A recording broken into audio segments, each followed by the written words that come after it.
Silicon Valley has pioneered the idea that providing private capital to visionary entrepreneurs could fund innovation and create technologies that could change the world. However, the walk down the yellow brick road to investor capital is no easy path to follow. My name is Jim Connor. Welcome to Game Changers Silicon Valley, a show about the innovators of today who will be the game changers of tomorrow. In this segment, we will discuss the journey of the entrepreneur. My guests are Alicia Castillo-Halley, a serial entrepreneur and angel investor, and Pilar Manchon, who founded her company in Spain, moved to Silicon Valley, grew the company, and had a successful exit. Alicia and Pilar, welcome to the show. Pilar, you have an interesting story with your history of starting in Spain in an agricultural area. Maybe you can give us a little overview of what led you to start this company, what kind of product did you develop, and how did you find your first customers? Well, I was actually in the US studying, and I was hired by a startup company in Florida. So I had already some industry experience and some training here in the Bay Area. And when I went back to Spain, I started working on a research project that just had amazing results. So knowing that it had an impact, or it was going to have an impact in the market, I had this business idea and I proposed it to who was going to be my co-founder, the director of the research group that I was working for, and then we both started the company. And after many ups and downs and very interesting stories, we basically managed to raise enough capital to get started. Our first customers, funny enough, our first customer was the government of Andalusia.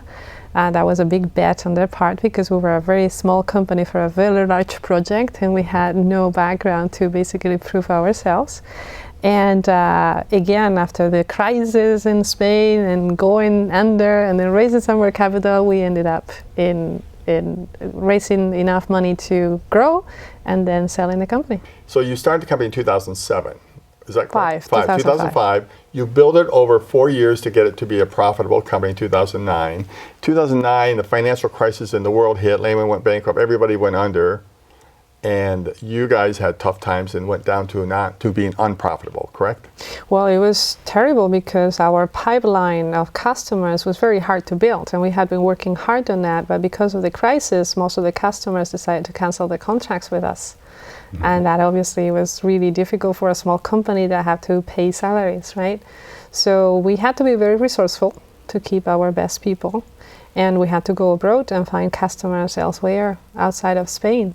And that's what got us out of the hole. Right. And your very first investors were angel investors, correct, in Spain? That's right. 2 or 3, is it? It was first, 2 of them. 2 of them. So Alicia, you're a very successful serial entrepreneur and an angel investor. Among other things, you're also a professor of entrepreneurship and you do a number of other things. Tell me about your plight as an entrepreneur to raise money. How difficult and what did you have to go through to be successful in that area? I've started several companies, so each company was different. I raised some funds from family and friends.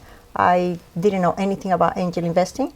And I raised enough funds from investors later in life to start a VC fund. So I started Chile's first seed capital fund. And the process was very different. What I focused on was doing things the professional way.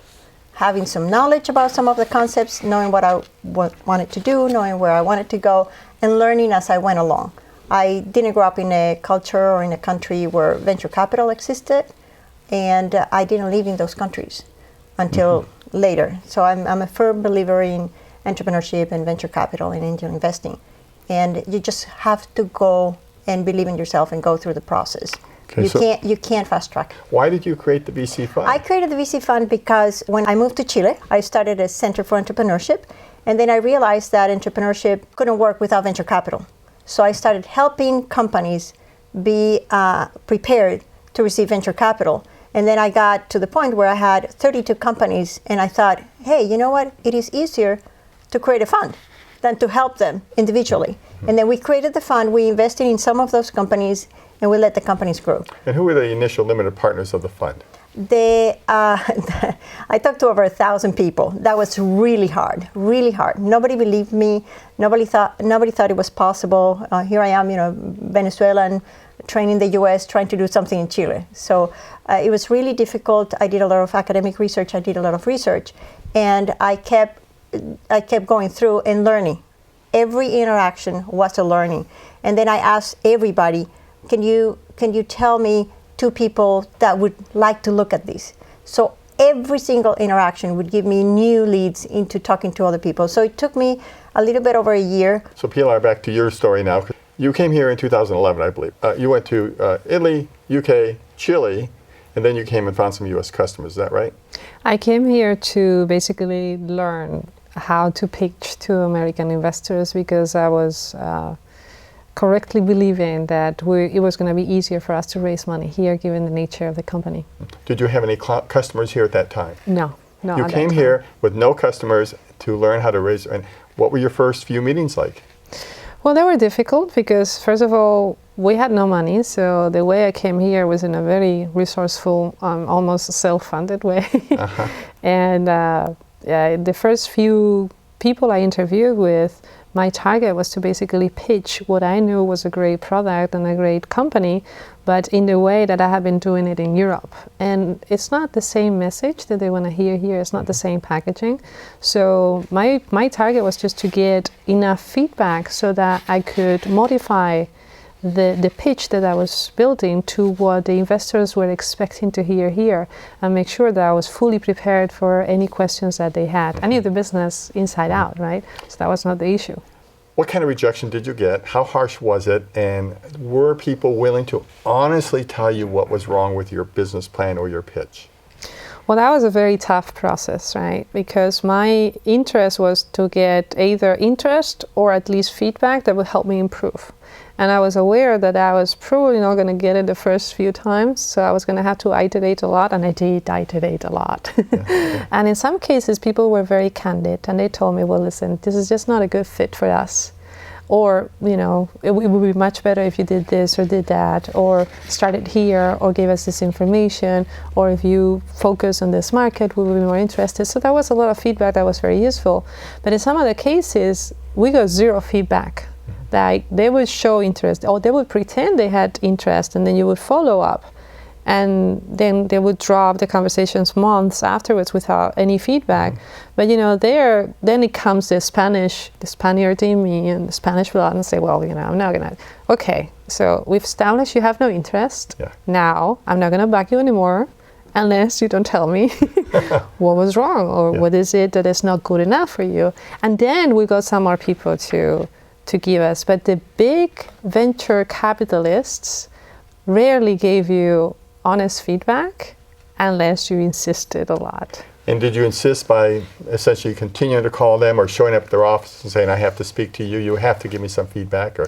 Well, I did not stalk anybody. Okay. But I did call and email. Mm-hmm. And they were not threatening or anything. It was just, a nice email saying like, well, it would help me a lot understand what is it that we didn't do quite as well, or what could we do better to gain your interest, right? Mm-hmm. And in some cases, they did not really have an answer. Mm-hmm. I think it was probably more of a personal chemistry. I think that some of the investors just need to feel the chemistry, and sometimes it's there, sometimes it's not. So let me go back to you, Alicia, about this chemistry. Mm-hmm. I mean, now you are an investor, have been running a VC fund. You're now an active angel investor with an angel group here in the Bay Area. How much candid feedback do you give? Well, I have to admit that I evaluate the person. There's people who don't want to get feedback. And just sort of calibrate, because you don't really want to insult anybody. You don't want to unencourage anybody. But there's some people, the people that make the most out of our conversations are the people that are open to receive feedback. Mm-hmm. And I always make it clear, it is my feedback based on my experience and based off what I want to do. For example, today I was talking to a guy in Kenya. We're not going to invest in them, but he had a good product. But it was not a good fit. I'm here, and that's part of my criteria. So understanding who the counterparty is very important. I received some good feedback, and I also received some bad feedback. When you were pitching? When I was pitching, okay. Yeah. And it was very important to discriminate what is what. And some people don't believe that you can succeed, and they're not going to help you out. Did you develop a filter for bad advice versus worthwhile or good advice? Well, if you get the same feedback from multiple people, that's a good sign that it's probably not that bad for you. But also you have to be true to who you are, right? So there is also a very big cultural difference, I think, between Europe or Spain and the US. And some of the feedback that I got, it just wasn't me. For instance, I got a lot of feedback talking about my passion when I was pitching, what I truly believed in, and that's who I am. So for me, to kind of give a pitch that was passionless was just not genuine.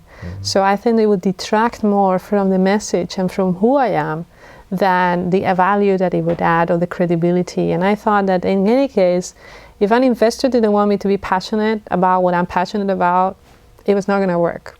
And so then finally you did get funded, right, with, I guess, a group in Silicon Valley here, and then you grew, and then you eventually had an exit, correct? That's right. Yeah. Was that a solo investor that came in at that time? Well, the last round of funding that we raised, it was with Intel Capital and another investor in Spain. In Spain. Another venture capital. Now you told me it only took a year and a half to get the exit. Is that right after the round? Well, it was very quick. Maybe less than a year? It was less than a year. Oh, my goodness. We closed the round of funding in October 2012, and we closed the acquisition in June 2013, about 9 months afterwards. 9 months, wow, that's remarkable.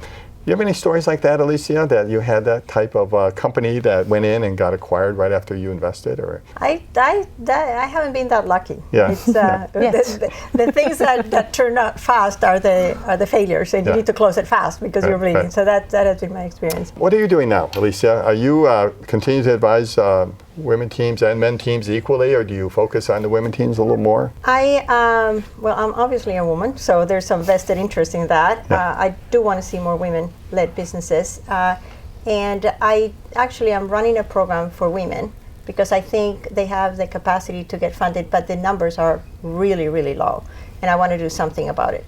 But what I see, there's many reasons. I don't want to go into the reasons because I don't think going to reasons help anybody. There's excuses and reasons. I want to go into what are the things that we can do, not what is the problem, what is the solution. So I think the one thing that we can do, that anybody can do, is learn.